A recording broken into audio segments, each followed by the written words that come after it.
আমাদের চেতনা থেকেই আমাদের মধ্যে চৈতন্য জাগ্রত হয়। বন্ধু বলছে এই চৈতন্য স্বরূপিণী মা বগলামুখী বিদ্যা হচ্ছেন আমাদের নিদ্রিত চেতনা অর্থাৎ আনকনশিয়াসনেসকে জাগ্রত করার চাবিকাঠি।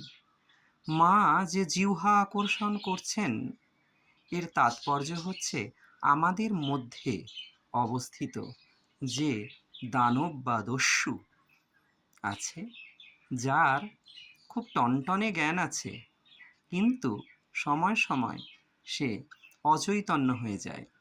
মা জিহ্বা আকর্ষণ করে সেই টনটনে জ্ঞানটাকে বিদ্যা, প্রপার বিদ্যারূপে প্রতিষ্ঠা করছেন। এটা কোনো হত্যা নয়, এটা আমাদের মধ্যের চৈতন্যের উন্মেষ ঘটানো মাত্র। কারণ তিনি তো মা, মা কখনো সন্তানকে হত্যা করতে পারেন?